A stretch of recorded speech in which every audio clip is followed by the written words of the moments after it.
we're going to look at the leading that O-sensei did on his videos when he was using a sword. And this is really pretty simple. There was not a lot of variety. So it looks like this, and it looks like what we're all familiar with. There are two parts to this, and the first part is the leading part. And with the leading in this case, what's happening is that you want your partner has these reflexes that are used whenever they strike or when they grab at you or something. And those reflexes lock you onto a target. They like to lock onto movement. So in this case, the very first thing that I must do is I must raise the sword with my body not moving. So I raise the sword here. This gives him a target to lock onto. And I have to do this before I move. Because I'm going to step out from behind the target.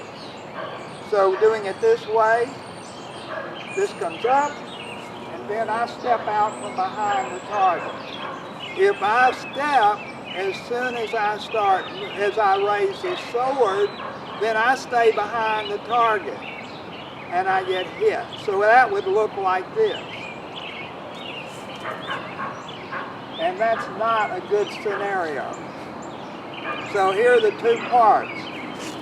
I must stay still here. Raise the sword, then as I cut down, I step out of the way. And that gets him locked onto the sword, which is really off to my side at this point. So I don't get hit.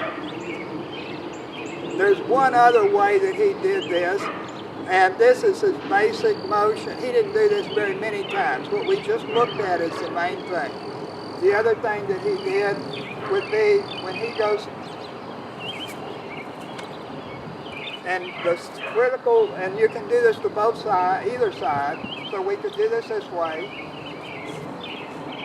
Now we learn this mostly as a parry, so usually you are a lot closer. Usually if I did this move, he's striking and I'm in here and he's hitting this.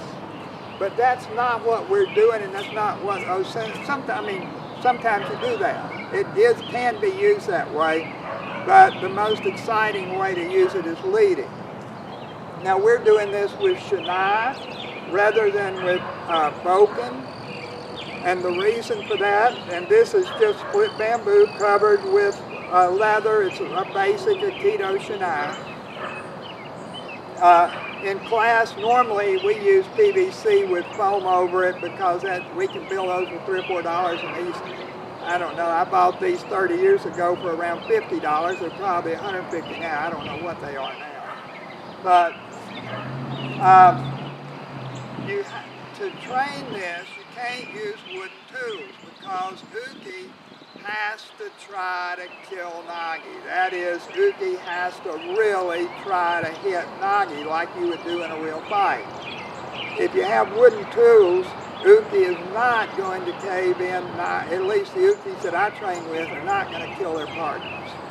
So you have to have tools that won't seriously injure your partner. And the way you train this is you have padded tools that won't hurt your partner. Have your partner try to do this without the targeting. So he strikes, and I just try to step to the side. And what you're going to find is that unless your partner's asleep, they're going to hit you. We train this way all the time, and it's extremely different. Usually we're training with knives, not with swords, but it doesn't matter. If you don't use this targeting stuff, you have to parry and you have to really get it right because he's going to get you. So you alternate, and then you can really see the difference and see how important this is to your Aikido. And so then the next time we do it, and then he won't hit you. And he's still trying to hit you. But sincerely train, experiment, and see how this works, and you'll see that this targeting, and Sensei's doing this. We first learned it by watching Saito on some of his videos. Shiota does it, probably other people too, but those are the three that I've seen doing it on their videos.